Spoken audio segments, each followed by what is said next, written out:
অল্পের মধ্যে বলছি, শুনানি হয়ে গেছে, প্রত্যেকে শুনেছো,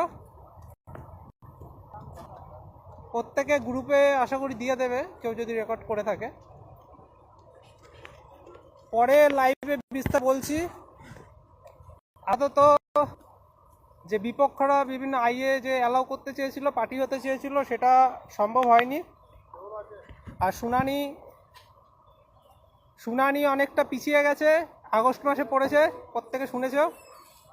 পর্ষদের উকিলের সাথেও কথা হয়েছে, তো আগামী দিনে লড়তে হবে, এইটুখানি বলবো। শুনানি আবার সেই আগস্ট মাসে, ততদিন একটা সুরাহা রইল।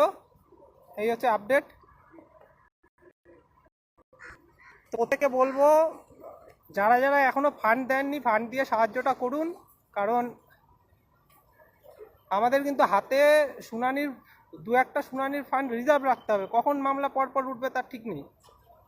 বড় বড় উকিল দেখতে পাচ্ছ, আজকে ওরা মুকুল রোহতগি স্যারকে নিয়েছিল, তিনি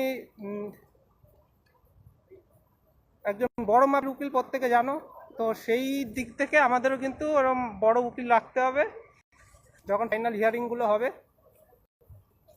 তো আপাতত স্টে বজায় থাকলো,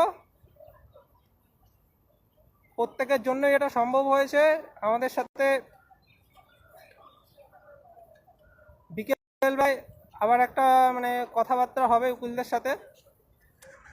কালকের আবার 20-22 মামলা যেহেতু লিস্টেড হয়ে গেছে, তো সেই বিষয়েও কথা হবে।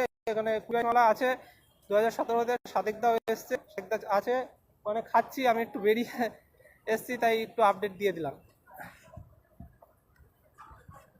কালকে 2017-র মামলাটা আছে, স্টে মামলাটা, ওটা মিটে গেলে আমাদের রাস্তাটা ক্লিয়ার হয়ে যায়। স্টে মামলাটা আছে, সাদেকদারা এসছে, তো কথা বলবো, সাদেকদাও আছে, ওই উকিলের সাথে কথা বললো। কালকে হয়তো কিছু হবে না শুনানি, কারণ যে বিচারপতির